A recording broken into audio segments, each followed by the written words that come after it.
Welcome to Breslov Insights. We're reading Rebbe Nachman's advice. We're on boldness. 1.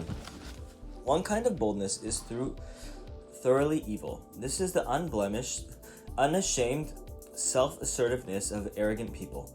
For the bold-faced will go to Gehenna, and Avram preferred exile rather than Gehenna as the punishment for the sins of the Jewish people.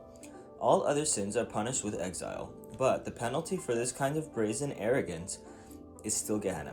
On the other hand, there is another kind of forcefulness, which is essentially for anybody who wants to come closer to Hashem.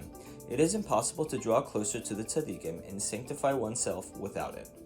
It entails a certain firmness in determination and initiative.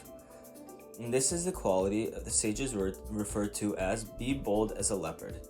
The people who oppose those who are truly righteous, who put every kind of obstacle in their way, have a brazen arrogance, which is royalty without a crown. Whoever chooses life in truth needs the other kind of forcefulness in order to overcome these obstacles. His opponents have set their jaws firmly against him, and therefore he needs to set himself equally firmly against them. Only with determination is it possible to enter the gates of holiness. 2. This determination and forcefulness are also necessary in the fight against oneself, or rather against the brazen arrogance of the body, which is itself so forceful when it comes to satisfying its own desires and has no sense of shame before the Almighty. The arrogance of the body makes it impossible for the soul to come down and draw closer to it in order to communicate something of their own spiritual perceptions. The soul has constant contact with the highest spiritual levels, but the body does not have an inkling of any of this because of its dogged involvement with its own impulses. One should take pity on the flesh of one's body and break its dogged pursuit of desire. Then the soul will be able to draw closer and give the body a share of her own spiritual visions and perceptions. To stand up to this arrogance of the body requires the other holy forcefulness and determination.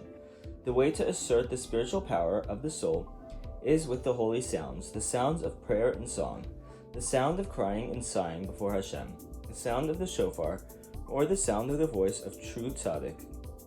All the other holy sounds, even the sound of the jingling of coins in a charity box, these holy sounds have the power to break the arrogance of the body.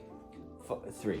But at times a person may be on such a low level and his body so far removed from his soul that even when he groans and cries out to Hashem, the body does not hear the sound at all. It is so far removed from the soul that it hears only confused, undistinct echo. This is because as soon as the holy sound is heard, it arouses the forces of the other side, and they are the source of the confused noise.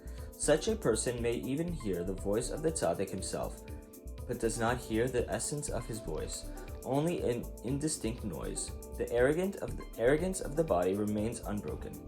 The body needs to be trained to hear the voice of the soul. It must be pressed into service by performing the practical mitzvot.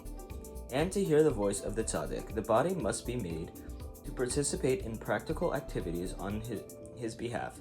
This is the way to train the body to listen to the voice of the sage and the groaning and crying of the person himself. And in the end, the arrogance of the body will be broken. Thanks, and we'll continue tomorrow.